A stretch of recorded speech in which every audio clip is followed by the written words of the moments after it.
So the House just passed a bill that cements genocide as official U.S. policy. The legislation gives Israel $3.8 billion in weapons sanctions. UNRWA, which is the United Nations, as Palestinians starve, and defunds a UN investigation into Israel's violations of international law. All but 22 Democrats voted for it. Okay, this is it. This is it. This is part of the $1.2 trillion in government spending until September 30th, right? 101 Republicans voted for it. 112 Republicans said no. 185 Democrats voted yes, and 22 Democrats, only 22 Democrats voted no. Which means more Democrats voted for this than Republicans. And what I put was Dems like genocide a little more than Republicans. Now that's progress. Remember when the Republican Party during George Bush 20 years ago was the big war party, and the Democrats were supposed to be the anti? This is the scam of the two-party system in America. This is why I believe in Bitcoin. This is why I'm in El Salvador. Because both of these parties, I mean, look, 286 people voted yes, 134 voted no. And my guess is a lot of the people voting no, it was performative. I mean, maybe they voted honestly, but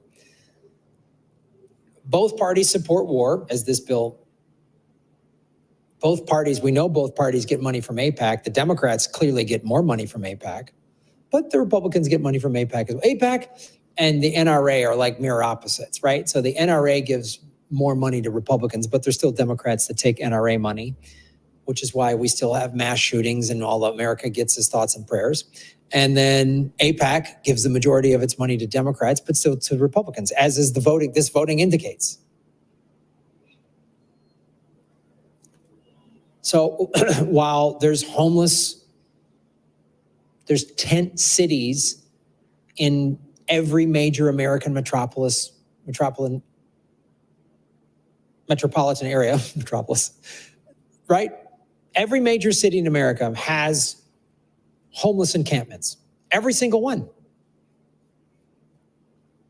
You know, San Francisco is worse, but every single city has them. I was in San Antonio, Texas, like a year or two ago. They have them. They're everywhere. Homeless people are everywhere. And we can't seem to fix that problem, but we can send $3.8 billion to Israel. We don't have free healthcare in America. We don't have Medicare for all. You know who's got free healthcare? Israel has free healthcare. And we even know, I mean, Bukele pointed this out. I've known about this for years, but I'm so glad Bukele pointed this out when he spoke at CPAC is Americans, we don't even need to pay taxes because the United States prints money. It could print money and just, we all have free healthcare and free college. They could erase student debt. They could just do that if they wanted to. But they make us pay taxes, which taxation is theft. And then they just print a bunch of money and send it out to the war zones.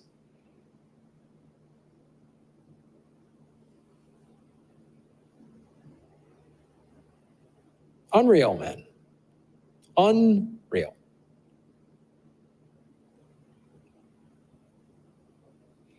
This is why I'm a huge Bitcoin proponent. Because Bitcoin takes the power away from the central bank. So the central banks work with the central governments, and the central banks are a part of the war machine. They fund the war. One of the big things that banks love about war is the debt. All sides in a war have to keep spending to keep the war going, which is debt. Banks love debt. They love it when countries are in debt. They love it when you're in debt, when I'm in debt. You know, I just paid off my credit cards. Ha ha, suck it. I just paid off credit cards and bought Bitcoin. Suck it. Suck it, central banks. So that's what they want. And wars are great because it's endless spending. Both sides in a war just have to keep spending, have to keep spending, have to keep spending. That's why America doesn't want a ceasefire, because a ceasefire is bad for business. There's not a lot of profit in peace, so we have to keep the war going. And there was just some type of terrorist attack in Moscow at a concert or something like that. I don't know the details of it, but I follow some people who live in Moscow, and I have friends that live in Moscow.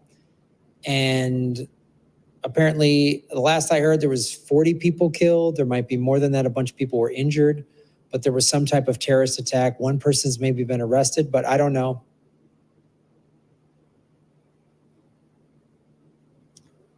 And I don't know who did it, but some Israeli officials very recently were like, Russia's, they won't help Israel, so we're anti-Russia. I don't know what happened. I will say this, in my personal opinion, I wouldn't put it past the United States to be behind it in some way, or the CIA or Israel. I wouldn't put it behind it. I wouldn't put it past them. I don't think Putin is some saint, but I also don't, Putin has never like killed or blown up his own people. I don't think he would do that at all. America would. We do this kind of crap all the time. Somebody talked about 1984, changed my life in view of wars. Yeah. And when you start to look at, again, this is why I'm a Bitcoiner. I say on my other show, follow the money, connect the dots, get the truth, right? Which in Bitcoin, we say don't trust, verify. So anyone who thinks in America, well, their party is better than the other party, look at that. I just showed you. Both parties, anytime you hear bipartisan support, both parties voted for that bill. A few more Republicans voted against it than Democrats, but both parties overall voted for it. A majority of Republicans and a majority of Democrats voted for that bill. Spending $1.2 trillion, 3.8 billion of it goes to Israel to keep this genocide, bombing hospitals and killing children and saying we're stopping Hamas. No, you're not. When you're bombing children, you're not stopping Hamas. When America was bombing innocent people in Iraq and Afghanistan, we weren't stopping terrorists or ISIS or whatever. We were actually helping create more terrorists. I don't have kids of my own, but I have 6 nieces and nephews. And if somebody bombed them, I would join whatever group was going against the people that bombed them. I'll tell you that right now, hands down, no two ways about it. You can't bomb and oppress people and kill innocent people and then act shocked that people go, well, you're killing me anyway, I might as well fight back. That's what I would do. So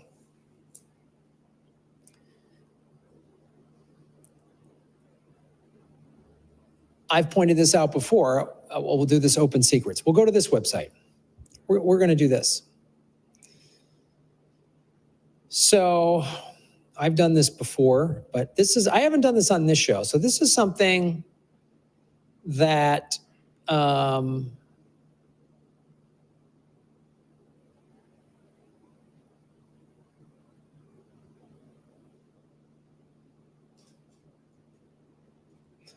to OpenSecrets.org. I don't think I've ever done it on Orange Pill. This website is very critical. So if you're a Bitcoiner and you're like, don't trust, verify, here's all you need to know about American politics. So Open Secrets is a non-for-profit, nonpartisan, right here, nonpartisan, independent, and nonprofit. Open Secrets is the nation's premier research group tracking money in U.S. politics and its effect on elections and public policy. Our mission is to track the flow of money in American politics and provide the data and analysis to strengthen democracy. Okay? So for those of you who aren't aware, maybe there's people in other countries, but elections in America are, the overseeing governing body is called the FEC, the Federal Elections Commission. If you make a donation to any political candidate or party or campaign that is $2,000 or more, you have to fill out all this paperwork and it's declared. So what this does, what Open Secrets does is track who gets what money.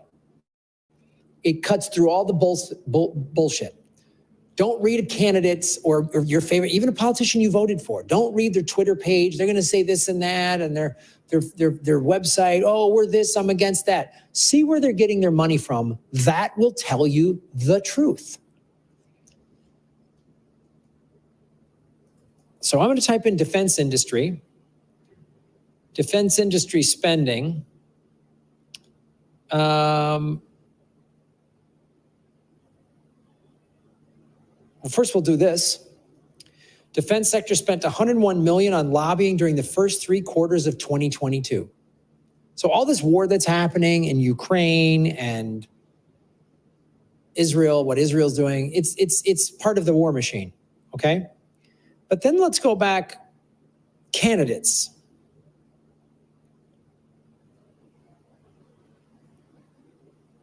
Let's go back to this one.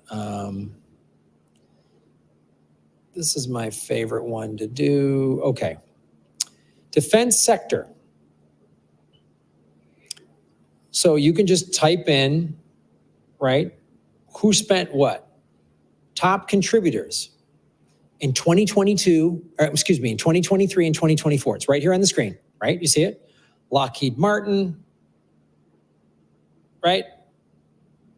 1.9 million, 800,000 to Dems, 1 million to Republicans. Almost even split.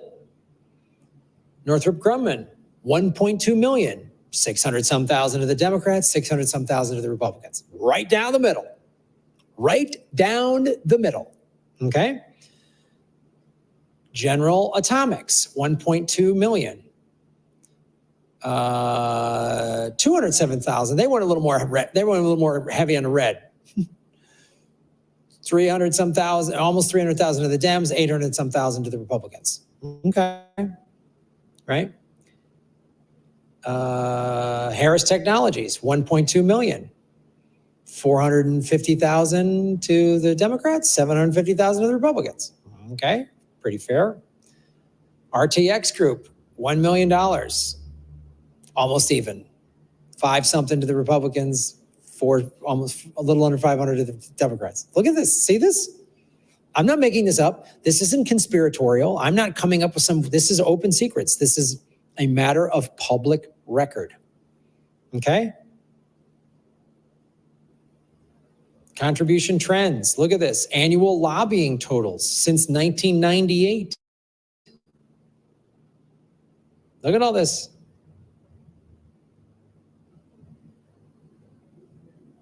$2023. Look at this money. $65 million in miscellaneous defense. $56 million in aerospace. $14 million in electronics. Party split. It looks like they give a little bit more to the Republicans, but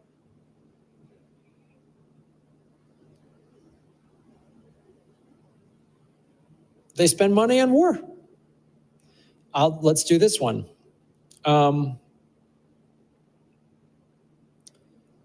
Let's do 2020 contributions to here, 2020, total contributions, right? Okay, that's 2020. That's the last election year. Let's go recipients. Oh, this is my favorite. The last presidential election, okay? So we're gonna have Trump versus Biden again. The lesser of two creepy old rapists. Joe Biden, so the defense industry paid a total of about $49 million to all candidates running for office in 2020. So as president, so all the people in the Democratic primary, Trump, everybody running for Congress and the Senate. Look at this. This is my favorite one. Top 20 recipients. Joe Biden, number one, $3.3 million. Donald Trump, $2.9 million. Look at those numbers. There is $400,000 that separates them. Bernie Sanders, $902,000. Those were the top 3 guys. It came down to Bernie and Joe Biden in the Democratic primary, and Trump was the was the incumbent. They spent almost equally on Biden and Trump. So anybody that thinks, oh, if Trump gets in, he's going to be peaceful. No. He's going to keep the war machine going. That's what Trump did. Everyone's like, he didn't start any new wars, but he kept the 7 countries that he inherited from Obama. So Obama took us from 2 wars to 7, right? Bush got us into an illegal war. Obama dropped more bombs than Bush, even though he did the theatrics of pulling the troops out, which I'm glad he got U.S. service members out of harm's way. But he was bombing. He dropped more bombs than Bush. Trump dropped more bombs than Obama. And now Biden is dropping more bombs than Trump. Why? Because they're paid to. This is why I am a Bitcoiner. This is why I'm outside of the central banks. Look at this, Bernie Sanders, Kate Granger, David Perdue. Look at them, everyone in the Senate, they got a lot of money. Republican and Democrat, John Ossoff, Jamie Harrison, Liz Warren. Oh, Bitcoin's bad for the environment, but I'm going to take $358,000 from the defense industry. That was just the money she took in 2020. Now, she was running for the White House, so they're just hedging their bets. They were just hedging their bets. Everybody running for president got a little taste. Every single one, but the 2 biggest ones. So what do you think is going to happen in 2024? When these 2 guys start running again, when they start actually getting out there and campaigning against each other, the defense industry will spend this money again.